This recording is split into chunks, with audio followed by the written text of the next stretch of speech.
Então, quando a gente fala de sucesso do cliente, a primeira coisa que eu acho que vem na cabeça nossa é se o meu cliente está feliz ou não, né? Não é sobre isso que a gente vai falar, tá? A gente vai falar sobre outras duas coisas. A principal é dinheiro e a segunda, eu vou tentar fazer um livro aqui, é o aprendizado. O centro da coisa é ser mais um gerador de receita para a empresa.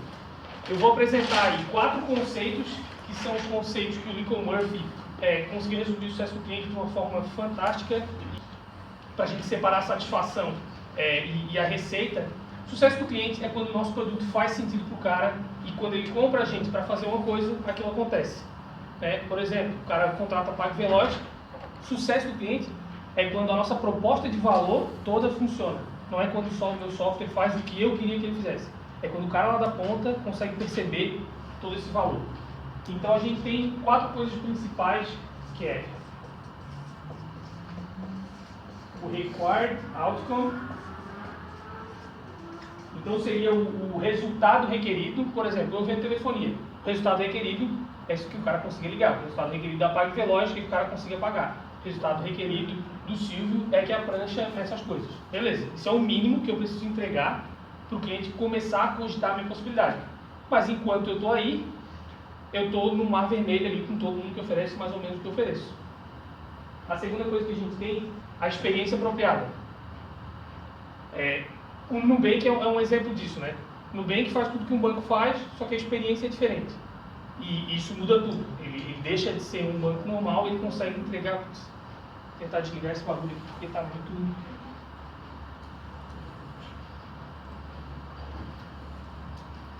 Não sei se ele desliga junto. Bom, quando a gente consegue atingir a experiência ideal, a gente para de ser só uma solução. Pô, tu és o cara, Fábio. Fábio é meu parceirão meu. A gente para de ser só mais uma solução, só mais um número, só mais um nome na lista de pagamento, e a gente começa a ter um significado maior. Porque é aí que a gente consegue entregar o desired outcome. Então, esses aqui são os 3 pilares, pelo menos dentro da metodologia do Lincoln Murphy, que para mim é o cara mais relevante do mercado, ele consegue sintetizar de forma melhor. Quando a gente consegue trazer o cara para cá, esse cara não vai deixar de ser nosso cliente nunca.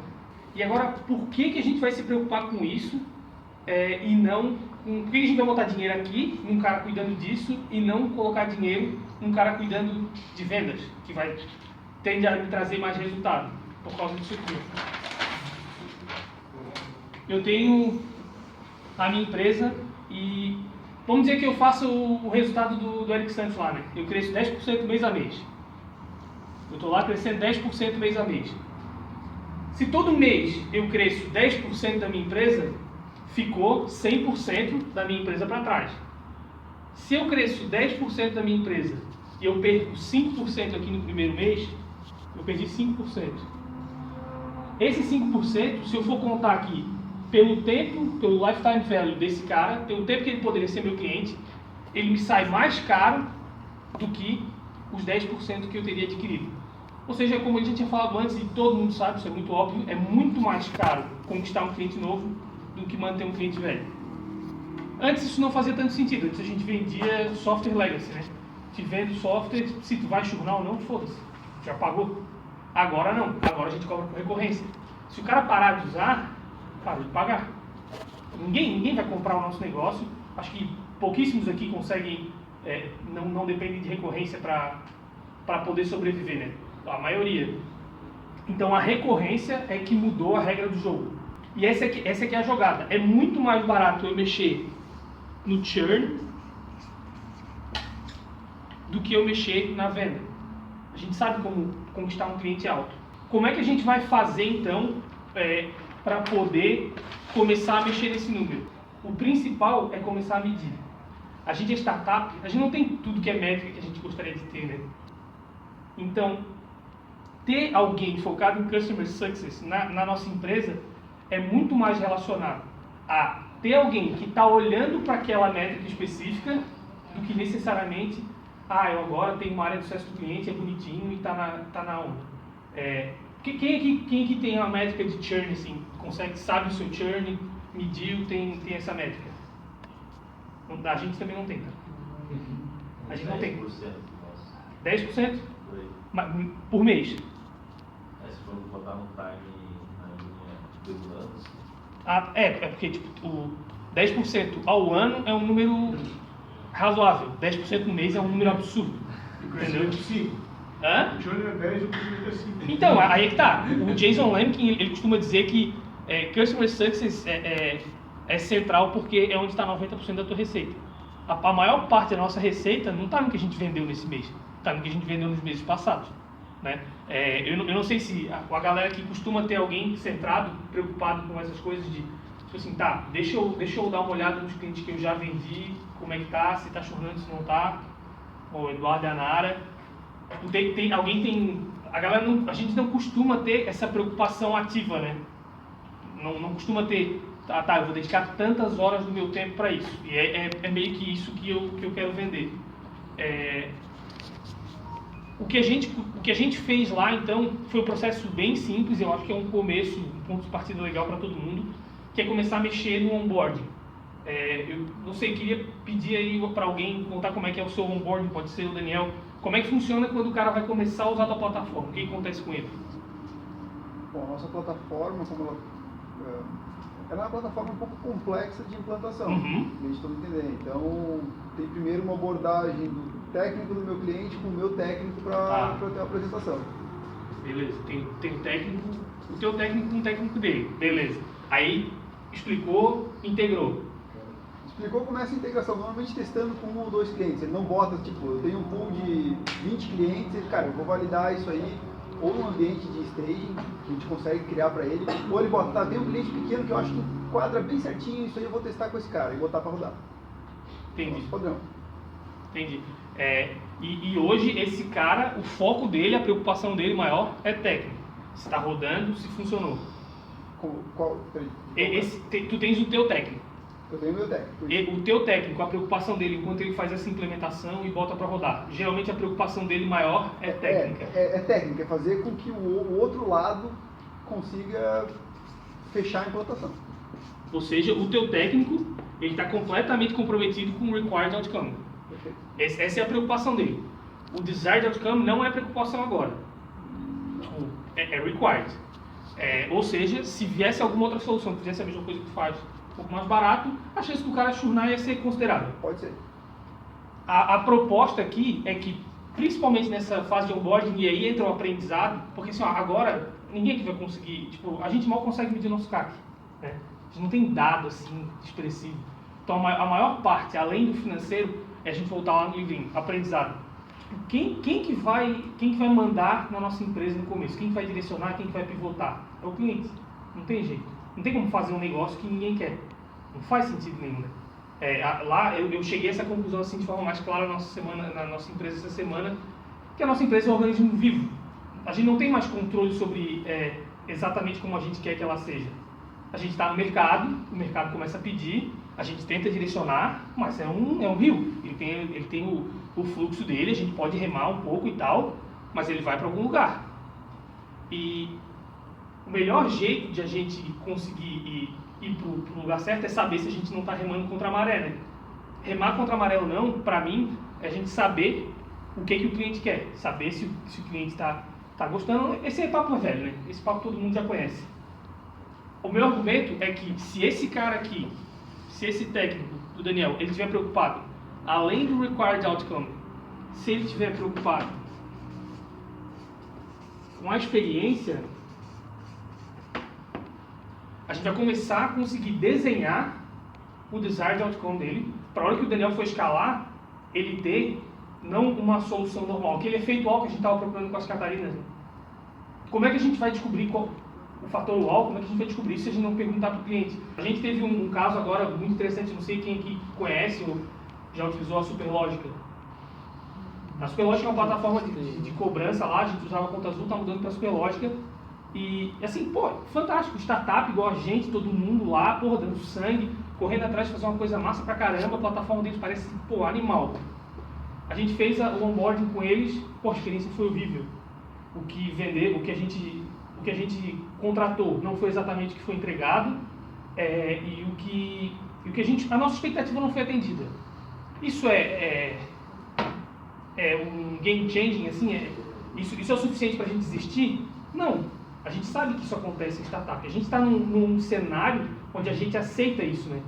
Todo mundo aqui é pelo menos ou inovador ou visionário. Não tem como estar aqui e não ser isso, né? Só que o problema é que assim, a gente não tinha para quem contar, não tinha nem para quem falar. Eu ia falar para um atendente lá de 18 anos que era um estagiário, e disse, cara, você não ficou legal. O que eu fiz? Eu peguei, fui lá, achei o nome do fundador, mandei uma mensagem para ele no Facebook. Cara, acho que tu gostaria de saber que o nosso atendimento não foi legal, marquei uma reunião com ele. O que eu acho que pode acontecer? A gente cair nessa armadilha assim de, putz, eu acho que a gente vê tanta coisa sobre automatização, né? Porra, vou automatizar o meu onboarding, fazer isso, botar o botão, medir aqui qual que é a rentabilidade desse botão, se o cara clicar aqui. E como é que eu vou fazer para ler a hora que o cara desistiu? Por que o cara desistiu? E aí o meu argumento é esse. Essa pessoa aqui, e é isso que a gente está fazendo lá, essa pessoa aqui é a pessoa que vai estar focada em entender com um cliente se a gente está longe ou está perto da experiência e qual que é o desired outcome dele. De novo, não é uma novidade esse papo todo de conhecer o cliente e tal, mas o meu foco aqui é que essa pessoa tem que estar viva na empresa, né? Hoje, como a gente falou, é difícil a gente alocar horas para isso. É difícil a gente alocar horas para qualquer coisa. Lá a gente está tentando fazer o marketing e ainda não tem horas para colocar lá. A quarta coisa é o Success Gap. Vai ter uma hora que, vamos dizer que o Daniel resolveu assim, chegou semana que vem, olha cara, a partir dessa semana, eu quero que quando tu fale com o cliente para fazer a implementação, eu não quero que tu se preocupe só com o Required Outcome. Eu quero que tu comece a sacar qual que é a experiência do cara, medir, ver se isso está atendendo o que ele gostaria. Uma frase muito importante para a gente dentro do sucesso do cliente, que é muito difícil de aplicar, porque geralmente quando tu pergunta, a pessoa fica, que pergunta é essa? O que significa sucesso para ti? A maioria das pessoas não sabe responder, é uma coisa que está, sei lá no inconsciente, né? Tá meio subjetivo. Mas é uma pergunta que a gente tem que fazer, às vezes não é diretamente, às vezes a gente tem que fazer frugulhar lá na experiência do usuário, ver o que ele faz mais, o que ele faz menos, para tentar entender o que é esse sucesso do cliente. Então, o Success Gap é quando é aquele caso que o Marcelo Amorim falou. É quando a gente vai tentar vender o software, está tudo vendido, mas não tem internet onde o cara mora. Não é problema meu que não tem internet onde o cara mora, mas o cara não vai ter sucesso com isso. Esse é o case da Exec Sales também. A Exec Sales é uma plataforma que depende completamente de ligação. Se eu monto um sistema de pré-venda com cold calling e o cara não liga, vai dar certo? Não tem como dar certo, né? É impossível. Posso perguntar já? Pode, manda bala. Tá, isso é uma questão que eu tenho hoje, por uma empresa que eu faço consultoria também. O cara que muitas vezes, por exemplo, o técnico com o técnico do cliente não foi o cara que participou da negociação. E daí a experiência que ele espera receber é completamente diferente daquilo que o patrão dele achava que ele ia trabalhar. E daí quando tu apresenta o produto, é exatamente aquilo que tu propôs, é exatamente aquilo que o patrão dele, o cara que aceita a proposta queria, porém não é daquele formato que o fluxo exatamente funciona. Tentando resumir um pouco, o cara que paga a conta acha bom, mas o usuário acha uma merda. Resumindo o usuário não quer mexer. Como é que tu resolve isso, entendeu? Aí eu acho que tá aqui, ó. No nosso caso específico, não, por exemplo, o técnico que participa tem que participar de todo o processo, porque ele participa muito na decisão da coisa.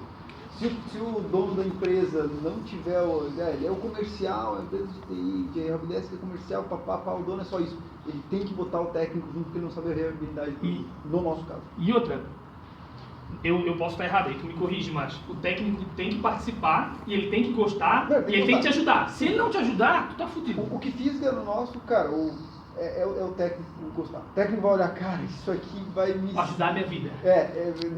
No técnico não é o valor, por exemplo, pro dono da empresa pode ser o valor, mas pro técnico cara, não vai meter aquele xarope me pedindo coisa. O técnico gosta disso. Assim, cara, se eu quisesse comentar a questão do marketing, né?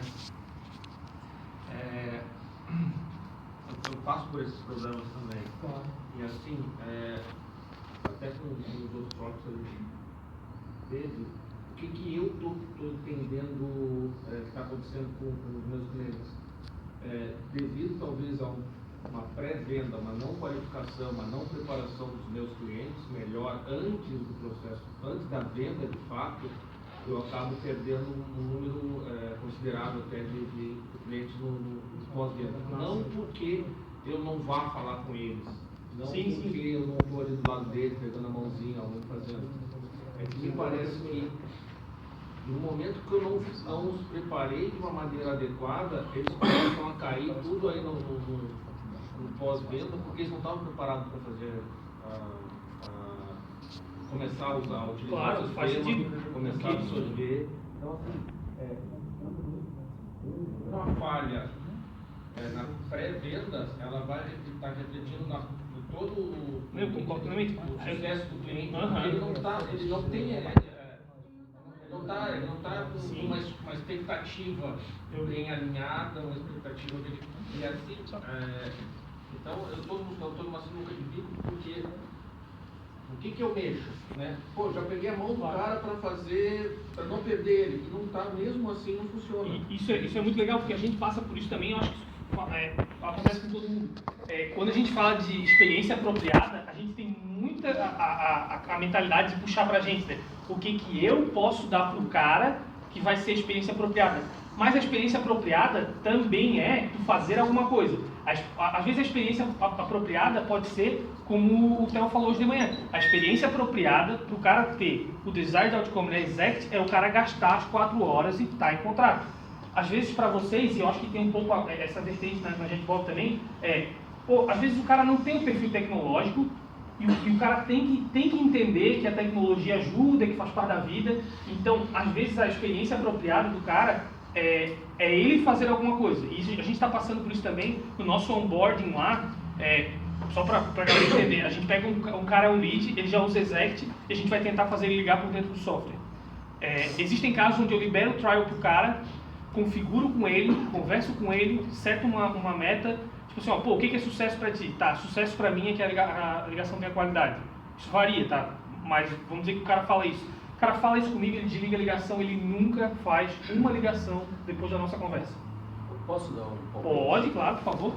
Eu acho que a gente já falou muito em inbound marketing, né? Quer dizer, o inbound marketing a gente educa o nosso futuro cliente para a gente conseguir vender.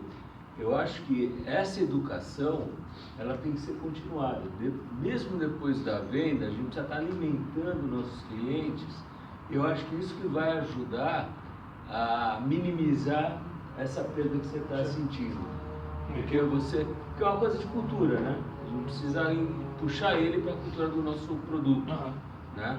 E a gente precisa alimentar ele com isso, né? Eu acho que faz todo sentido, e a gente está bem deficitário nessa parte do marketing ainda, então a gente está tentando algumas outras vertentes. A vertente que a gente vai tentar agora a partir da próxima semana é isso que o Theo fez com os clientes dele. A gente vai tentar fechar um SLA com o cliente.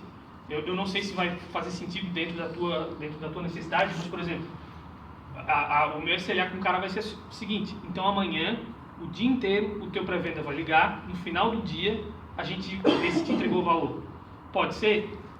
A gente vai tentar traçar essa experiência, alinhar a expectativa dele com a nossa e tentar forçar ele a fazer a atitude que passa por dentro dessa experiência apropriada.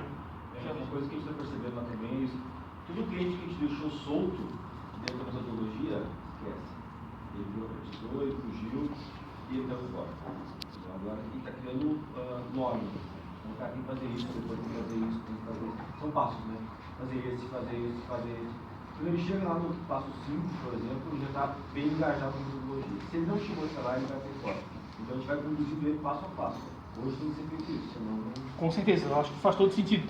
E aí, até voltando lá ao assunto do Lincoln Murphy, uma coisa que ele fala muito e que é fantástico. Valeu, galera, obrigado pelo tempo que vocês dedicaram aí. Palhoça, parabéns pela iniciativa. Pô, obrigado, cara, valeu mesmo. O cafezão, hein?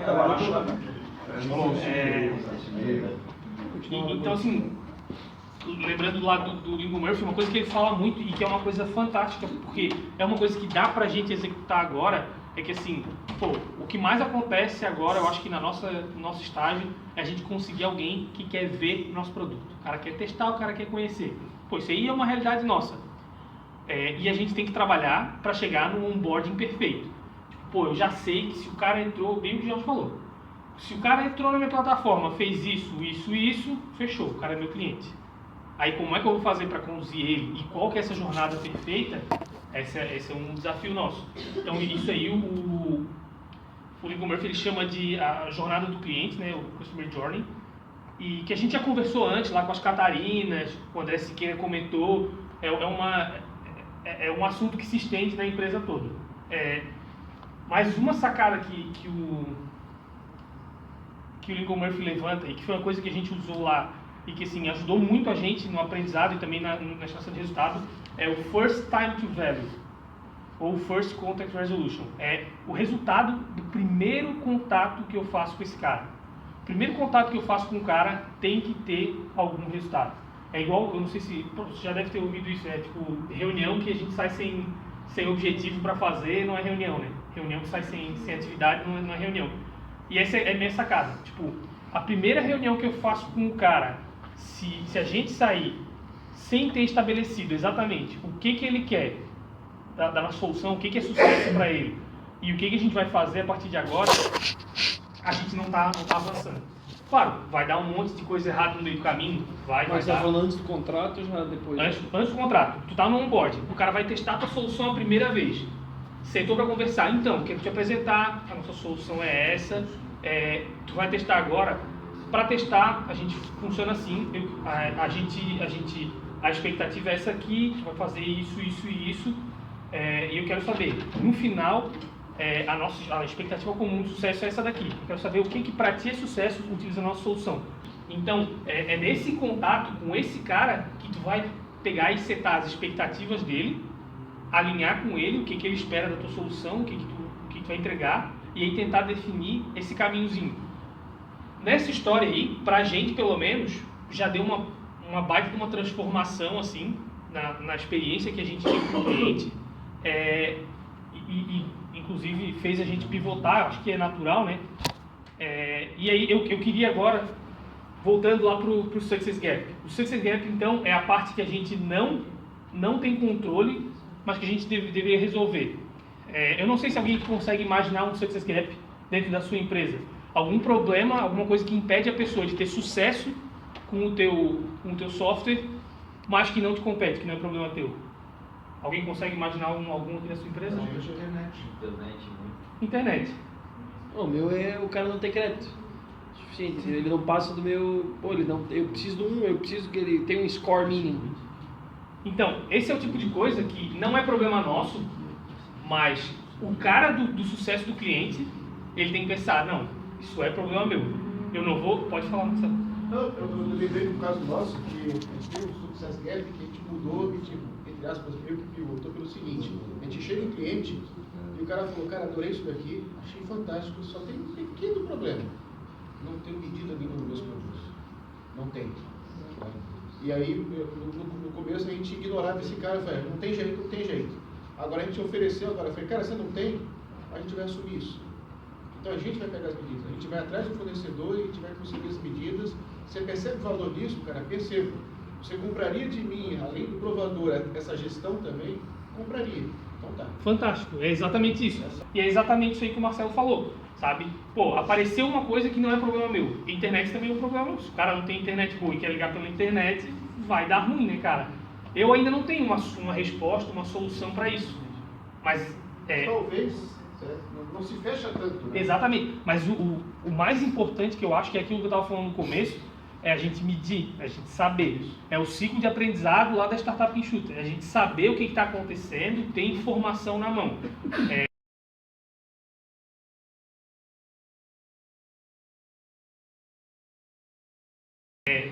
A gente começou a medir, por exemplo, o nosso crescimento, a gente não media. Não sei, quem aqui já mede crescimento assim, tipo, tem um número de crescimento? Eu, 0. Então, ó. Então, vê como é uma. Eu acho que é meio que a métrica. Eu acho que dá um pouco essa informação, né? Ele dá o MR. Não, o pior é que a Superlógica nem tá funcionando ainda, a gente tá tirando o braço ainda no Excel. Mas assim, vê como tipo, a métrica de startup é crescimento, né? Pô, tu vai procurar um investidor e quer saber quanto é que tá crescendo por mês? E é uma informação que pra gente ainda falta. Da coisa, acho que se eu fosse indicar um assunto para vocês para estudar, para começar a colocar um pouquinho disso em prática, dedicar, sei lá, 3, 4 horas da semana, até porque, tipo, não dá para fugir, a frase antiga era o software está engolindo o mundo e agora é sucesso do cliente está engolindo o mundo e, assim, eu não consigo pensar num contra-argumento para isso, porque realmente a gente todo mundo trabalha com recorrência, quanto mais tempo o cara fica, mais dinheiro ele gasta, ponto final, 90% da nossa receita está dentro. Se eu fosse indicar um material para a galera estudar, e se a galera quiser trocar experiência, para mim, essa experiência de estar aqui na frente foi super valorosa. Fala, Daniel, fala, Daniel. Não, deixa ele falar. Não, deixa o Daniel falar, ele está me ajudando, ele está dando um mojo. Vamos lá. Tá, eu investiria no onboarding, em pegar e medir o meu onboarding, colocar uma pessoa lá que está focada não só em completar o onboarding. Todo mundo aqui, eu pelo menos do que eu conheci, a galera tem um time legal, mas às vezes a gente pode não estar alinhado nisso. Se eu passo a mensagem para a pessoa que está fazendo o onboarding, que o sucesso dela, eu estou medindo ela pela quantidade de onboardings que ela faz, essa pessoa não está entregando necessariamente o que eu queria. Se eu pego e falo para a pessoa que o que eu quero que ela tire do onboarding é aprendizado, a gente consegue começar a ir para um lugar onde o desired outcome acontece mais e não só o required. E aí para só fechar com o nosso exemplo, enquanto eu estiver só entregando uma ligação que funciona, eu sou igual ao para todos os meus clientes, assim, não muda nada. Eu tenho que fazer alguma coisa a mais para o meu cliente nunca churnar. Vamos lá, Daniel. No caso de vocês, né, com esse entusiasmo todo aí, eu queria saber na prática como é que você está lidando com isso realmente, assim, que tipo de processo você... Pô, legal, cara, que bom que você perguntou. Para essa pessoa, para esse personagem... Massa. Esse personagem hoje lá sou eu, e o que eu fiz, obviamente que é tudo super caótico, que eu estou tendo que dar o meu jeito, mas assim, ó, o que eu defini foi a primeira coisa, é uma planilha que eu tenho, que é o First Contact Resolution. Essa planilha ela já mudou 1 zilhão de vezes, mas lá eu pego e anoto o primeiro contato que eu tive com o cliente, registro todas as informações dele, e aí lá eu vou registrar, eu comecei registrando informações diferentes, elas foram mudando porque eu fui identificando o que era mais importante e menos importante. Mas eu fui registrando quais eram as informações que eu tinha conseguido coletar dele lá, por exemplo. Esse cara, ele está disposto a ligar só pelo telefone ou ele pode ligar pelo computador? Esse cara tem quantos usuários? O que significa sucesso para esse cara? Pô, a gente tem 3 propostas de valor. O que é importante para ele? Eu comecei a pegar... isso tudo eu registrei nessa planilha, eu fui medindo, fui alimentando ela, fui transformando ela. Hoje ela já se dividiu em 2. Mas o que eu consegui extrair daí foi, primeiro, eu consegui extrair os números de conversão do nosso onboarding, que não existiam antes, a gente tinha era muito na imaginação, assim, eu acho que está tanto por cento, a gente tirou um número disso. E a outra coisa, eu comecei, com esse contato que eu fazia com o cliente, eu comecei a ter outros insights mais subjetivos que eu não anotava, para conseguir tentar criar mecanismos para garantir que essa experiência inicial era perfeita. Naturalmente, a porcentagem de onboardings que dava certo foi aumentando. Uma coisa que surgiu daí que foi muito legal foi que assim, a gente tem 3 propostas de valor, né? Que é o preço, a informação da ligação, a inteligência e a gravação. A gente não sabia o que o cliente estava comprando. Não sabia. Eu não sei se vocês passam por isso, se isso faz sentido para vocês. Hoje geralmente, o que o cliente compra de vocês? Os que já compraram. A gente tem um gatilho ali na interação, assim, supera qualquer coisa, né? Poder interagir com o colaborador dele, né? Central para o colaborador. Mas eu enxergo assim. E você chegou a coletar essa informação, ou esse é um insight de percepção tua? Tipo, isso é uma coisa que tu foi tu construiu esse conceito baseado na tua interação com o cliente, ou tu já perguntou isso objetivamente para eles? Na verdade, a gente consegue medir pós implementação naquele caso, porque a gente percebe qual o tempo que leva. É porque é muito particular, né? O nosso exemplo aqui, mas a conversão, a nossa ferramenta, ela precisa ter a ponta da central e do colaborador, no caso claro. o motoboy, usando, né? É igual a história da internet na fazenda. Então a gente precisa ter um colaborador usando, ele tem que ter um smartphone, ele tem que ter um pacote de dados, né? Tem que ter isso. Então essa interação que é a melhor proposta que a gente entrega para a central, para a transportadora. E a gente mede ela de acordo com a conversão. Então, pô, esse cara tem 100 motoboys, passou 30 dias de trial, já é cliente nosso há 30 dias, pô, só está com 5 motoboys usando. Tá, entendi. Então o engajamento é o engajamento das partes. Né? Tá, mas só para eu entender então. Hoje tu sabe que quando o engajamento é alto, o cara fecha, quando o engajamento é baixo, o cara não fecha. É isso que acontece na zona de teste? Porque na zona de teste, um dos nossos, as objeções ali é justamente isso, ele enxerga uma dificuldade muito grande para o cara usar. Entendi. Aí ele ali é com custo, aí vira uma bagunça, né?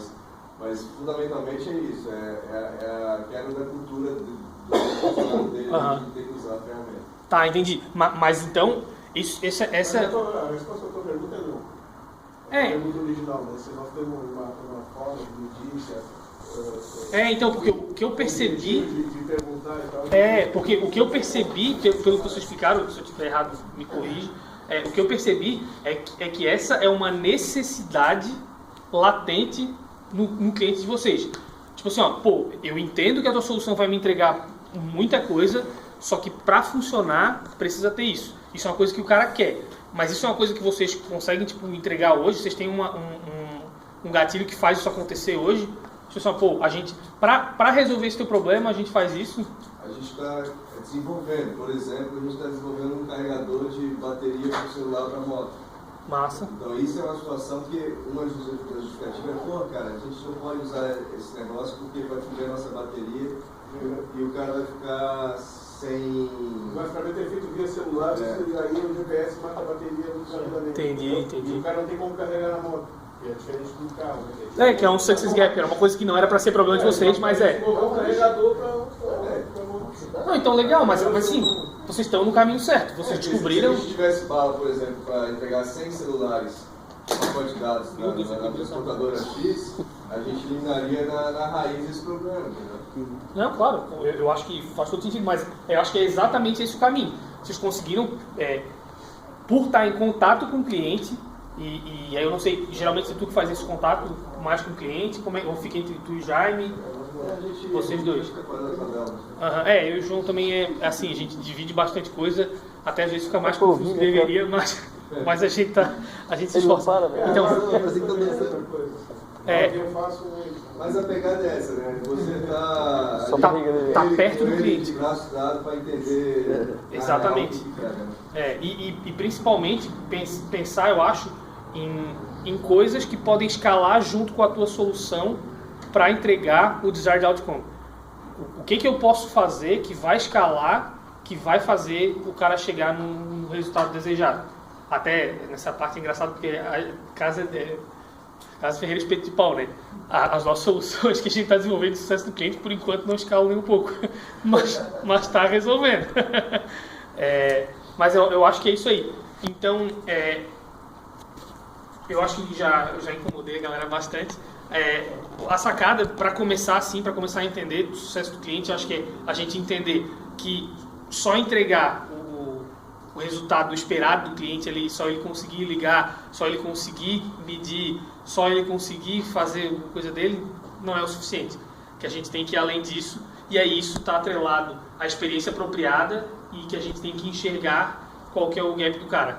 E eu acho que o ponto para a gente começar a investir um tempinho ou talvez uma pessoa da nossa equipe seja nesse onboarding, né? Nessa entrada do cara. Só uma parada, não para complementar, mas eu acho que é o que eu venho sentindo e o que me trouxe muito o Startup SC e essa galera toda, que é o ser escalável. Antes, a minha visão de uma startup tem que ser escalável, ponto.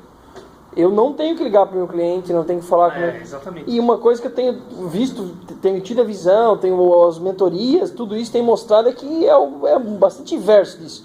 Primeiro tu alinha, deixa tudo perfeito. O ser escalável vai ser uma coisa meio, talvez com o tempo, não é uma coisa que tu vai... eu não estou montando uma rede social. Até uma coisa assim que eu tenho visto muito, assim, agora... Fugindo um pouco do assunto do sucesso do cliente, mas falando sobre isso de startup, é que a gente fala que não existe receita de bolo, né? Não tem bala de prata, não sei o quê, mas, vamos pegar e vamos olhar a RD, olha a Exec Sales, que pra mim é a próxima RD daqui, dá pra tirar um monte de boas práticas dos caras.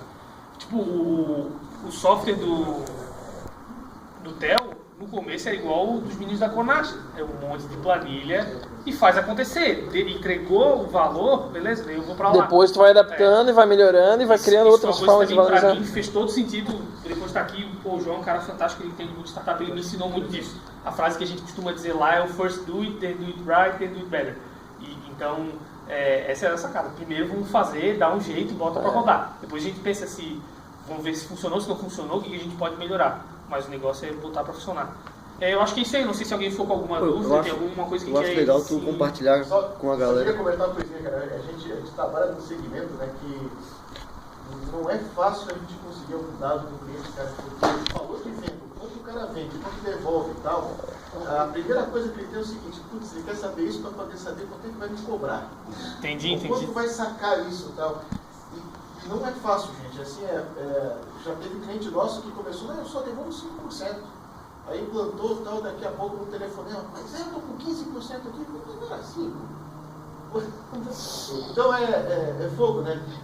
Você desenvolver uma métrica, alguma coisa baseada em dados, em que ele ainda não está disposto, você vê que toda hora muda, não é fácil. Né? Eu concordo. Eu não sei se a gente está alinhado nesse pensamento, mas... Mas não é justificativo para não fazer, pelo amor de Deus. Né? Não, claro. Mas eu acho que talvez, se pensar em outras métricas, porque, por exemplo, para o cliente de vocês, o cara do e-commerce, o que é sucesso? Sucesso é reduzir troca de devolução. Reduzir troca de devolução.